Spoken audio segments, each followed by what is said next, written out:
Okay, here's a short lesson on how to decide whether it's safe to drive through floodwater. We've got a council erected temporary hazard warning sign telling us there's a flood ahead. This fairly high vehicle has just come past us and gone down to take a look and decided it's not safe to go through, so they've done a turn in the road. Let's go down and see what we make of it ourselves. So I'm doing the normal prepare, observe, manoeuvre routine, moving cautiously on.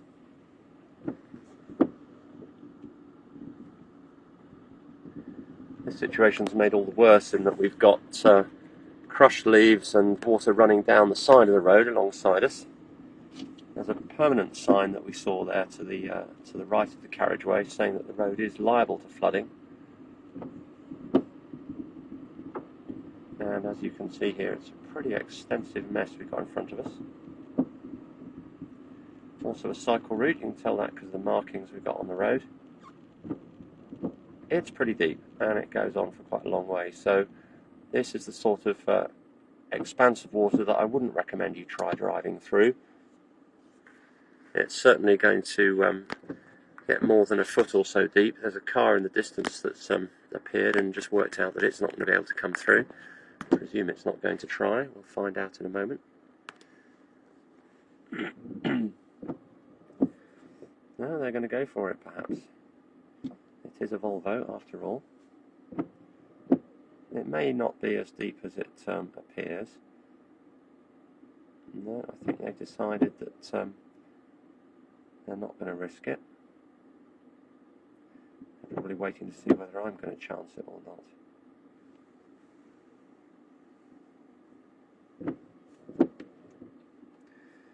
Yeah, they're going for it, so we'll see what their fortunes are. If it comes up to about halfway across the wheels, it's going to be less than a foot deep, and that's not really a problem. It's safe to keep going. Don't, whatever you do, change gear as you go through the water. It's getting a bit deep for that Volvo now. It's come above the halfway mark on the wheels. Bit of a bow wave there, but they've managed to get through. I'm not sure I would want to risk that. That's pretty deep. So I'm going to turn my car around, checking all around, backing up gently.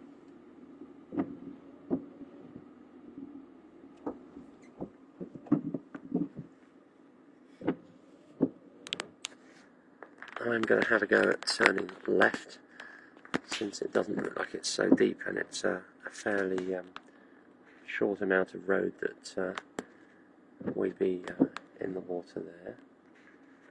Propping the camera up a little bit more. The car behind that's deciding to turn around as well. Put my left signal on. Also I'll put the air conditioning on. Get rid of some of the mist that's built up. Another car is behind, deciding to turn around.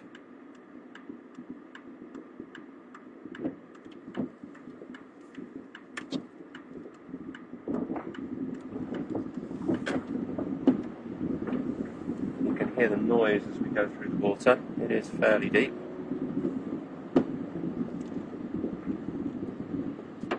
And on the other side, because the brake shoes would have been covered with water, we want to make sure we dry them off. So you can just keep a little bit of gas on and just touch the brake pedals lightly. You can hear the car, the vibration in the car, and see the nose of the car dipping down a little. The only time the highway code says that we can use the left foot on the brake, as well as having the right foot on the gas pedal.